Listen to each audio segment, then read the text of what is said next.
Je rentre dans le magasin et là je vois le rayon avec mes shorts qui est quasiment vide. Dans le même moment, le patron me voit rentrer dans le magasin et il m'appelle. Jeune homme, venez ici.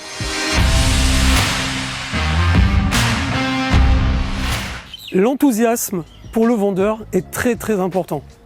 Je vais vous raconter une petite histoire qui m'est arrivée il y a une trentaine d'années de ça, en Belgique, alors que j'étais jeune représentant. Je partais de Paris et j'allais vendre mes collections de prêt-à-porter en Belgique. Et j'avais un client avec qui je voulais toujours travailler, mais j'avais jamais eu l'occasion.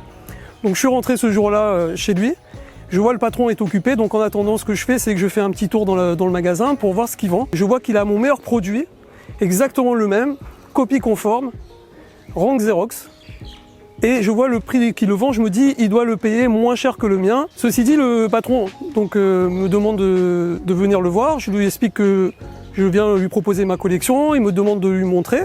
Je lui dis, écoutez, avant de démarrer, je voudrais vous poser une question. Je vois que vous avez un de mes meilleurs produits en rayon et je voudrais vous savoir comment vous le vendez. Et là, il me dit, ce produit-là, je ne le vends pas du tout. Alors je lui dis, écoutez, excusez-moi, mais je pense qu'il y a un problème parce que chez moi, c'est mon meilleur produit. Donc c'est pas possible que vous n'arriviez pas à le vendre, il doit y avoir quelque chose. Regardez ce que je vous propose.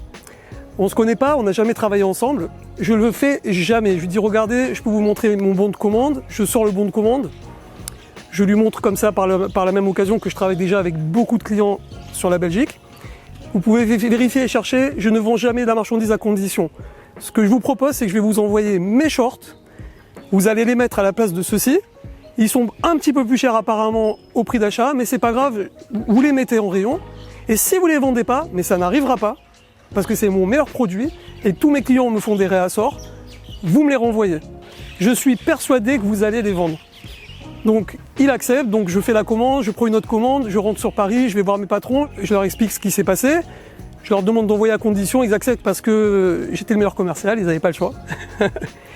Et on envoie la marchandise. 2 semaines après, je retourne dans le magasin et là je vois le rayon avec mes shorts qui est quasiment vide. Il reste à peine 4 ou 5 pièces qui se battent en duel. Dans le même moment, le patron me voit rentrer dans le magasin et il m'appelle. Jeune homme, venez ici. Alors moi j'avais 20 ans donc j'étais un petit peu intimidé, il était assez âgé quand même.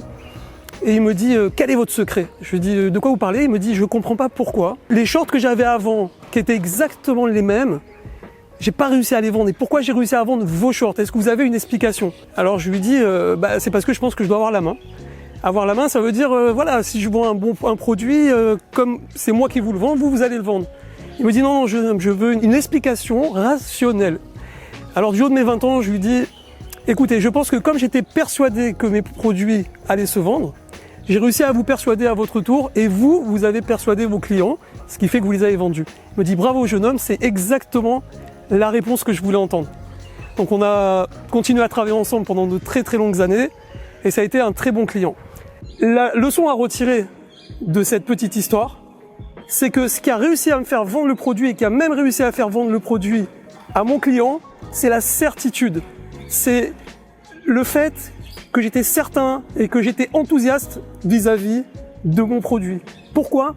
Parce que l'authenticité parle d'elle-même. Donc, quand vous allez vendre un produit, posez-vous la question.